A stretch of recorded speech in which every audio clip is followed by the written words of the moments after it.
just want to talk about the post that stopped me in my tracks. I was testing something this week, and it's because a post that came through my feed, and I don't scroll very often, it's usually just things from home like the Isles of Scilly and a few friends, but this one actually just stopped me cold, and it's something I hate. It was from one of those online gurus, and it said, how I make 1,000 to 4,000 a day from just 2 to 3 posts a month and without sales calls. And you can see why it caught my attention. So I was like, what, how, where? Now, if you run a business, especially right now, it's hard work, that headline hits the brain like a spark. It's clean, it's confident, and it also plays on every single human lever that we've got. And it actually makes you feel quite sick because I know what's going to happen next for people with it. So what I did was, I wanted to test it to see if it was working the way I thought it would in people's feeds, okay? I tested it on my feed. I boosted that exact post to my own warm audience from my page, just to see how my friends and my followers would react, okay? Now, in less than 24 hours, it already stopped at over 500 people mid-scroll. And I was like thinking, well, if it stops on mine, what's happening to this guru who's got hundreds and hundreds of thousands of people who trust him? And that's the point, okay? So I wanted to break down what's actually happening here, okay? That particular headline actually taps into a deep survival instinct, okay, that we all have. And it's the promise of less effort, more reward, okay? Everybody has this. And then it adds in rebellion bait, see, new calls, no gridlock calendar, total freedom. Can you feel that? If as I'm telling you, you're like going, right, okay, this does feel a bit weird. And then it goes through, it's sprinkling social proof, saying, Facebook sent me a note. And with that, the brain accepts it before you even question if it's real, okay? By the time it starts saying things like, stop trying to educate people, we're already like halfway sold, okay? And it's not accidental, okay? All of this is persuasive copywriting at its best. It's brilliant. And what it's doing is it's actually triggering the primitive part of us that wants to conserve our energy at the same instinct that once helped us to go pick berries instead of hunting for a wildebeest, okay? And this is why this kind of content spreads fast and appeals to people. It appeals to our survival brain, not our strategic one most of the time, okay? But there is a catch, yeah? Even if it might be true for this guy who's writing it, it could be if he got lucky.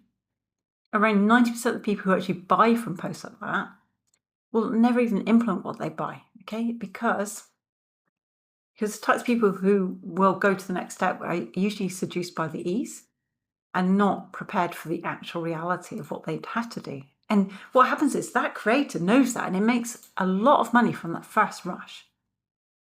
It doesn't actually build in real trust or attract quality clients, though. What it actually does is it fills the bucket with people chasing shortcuts, and they're the worst kinds of people who you want if you've got a high-ticket program right now or a service, okay? I was thinking about this actually at the time. I was thinking Nick Peterson once said to 𝗪𝗶𝘀𝗀, and she wrote it in her R3 Hours book, something about what the bad thing in this online world is people who get lucky think they're good, okay, something like that. And basically then they get results, and then they sell that on as a method that works, and then others copy it.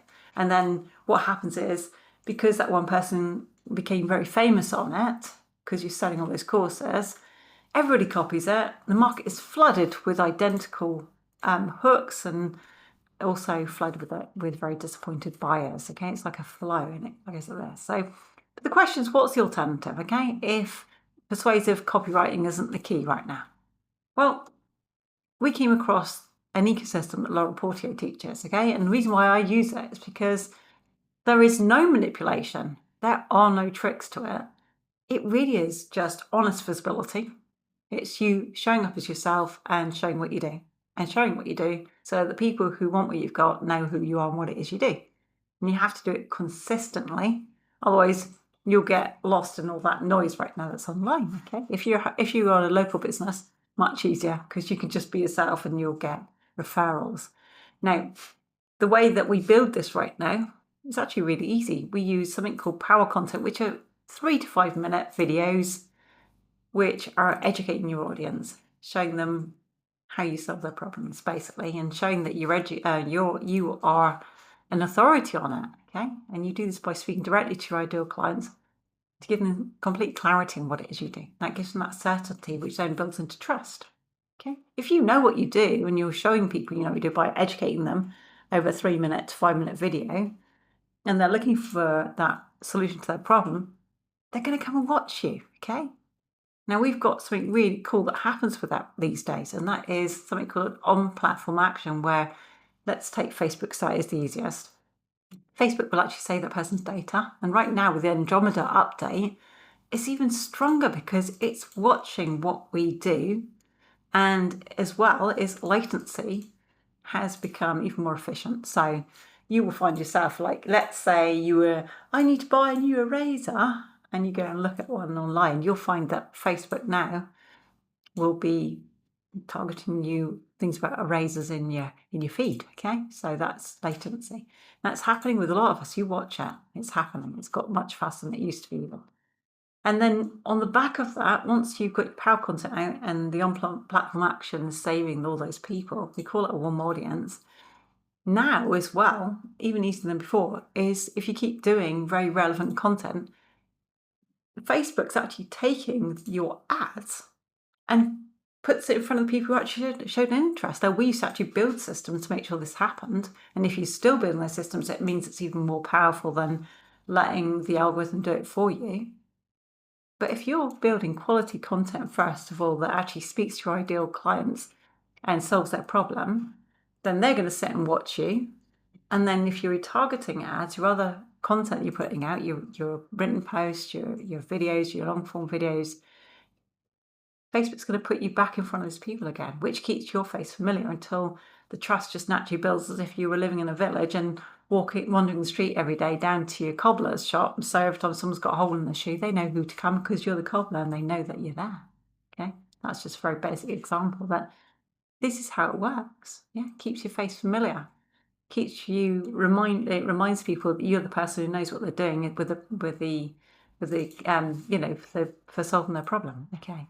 But the other cool thing is then you can start conversations with people by using Laurel's method, because she has things called 2 steps and call to action and stuff, which means it suggests to people if they want what she's doing right now. She usually gives away something for free, and she'll say, if you want this, comment below. So not only are the platforms keeping track of these people and putting you back in front of them, you're also getting an opportunity to have a chat with them. And because they've watched your content already, they generally have the problem that you can solve, so you can have a proper chat. Yeah, if you get this set up right, you don't get tire kickers and that coming through. You actually have people who have the problems that you can solve come through.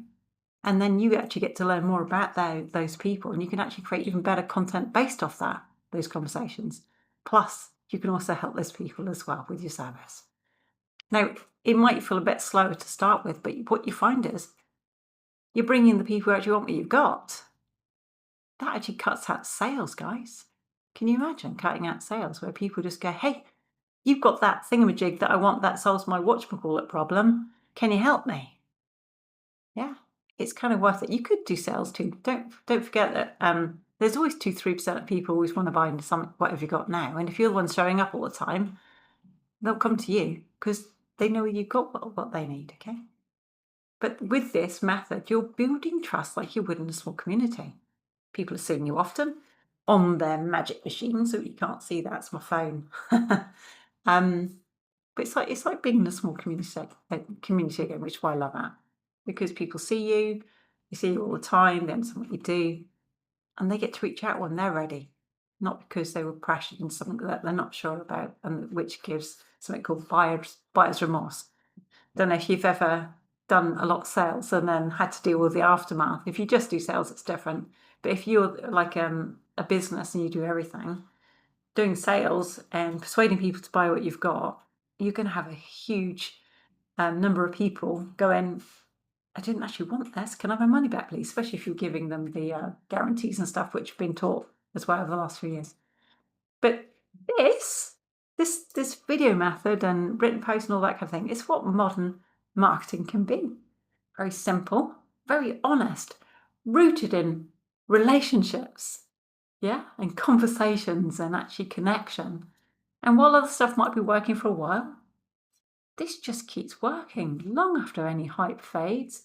You don't get that bad feeling from people either. You actually get to build your reputation and keep your reputation because you're always helping people. Of course, there'll always be a few people who don't like you because they're jealous. That goes with anything at any place at any time. But, you'll find that you have a lot of people out there who love what you do, will support what you do, and also refer you when they've got a friend who needs what you got as well, because you're being honest, you're being completely transparent what you do, and you're showing people what you do. So, end of story. But like I say, watch out, there's a lot of people getting much better at persuasive sales and copywriting than ever before. And it does capture our instinctive brains to go, oh my gosh, I didn't know that was possible. And then it just hits all those triggers. And then they'll probably offer something that's really low price to upsell you later. And even if you just buy that first thing, you probably won't ask for your money back because it's like maybe $37 or something. And then there'll be other people who will get persuaded into the higher ticket offers. And then they will actually get taught later that it didn't work for them because they didn't do what they were told to do or didn't do it properly or something. And I've just been watching this for 5 or 6 years now. And it doesn't need to be this way, okay? Yes, you have to put a bit more work in because you've got to record what it is you do.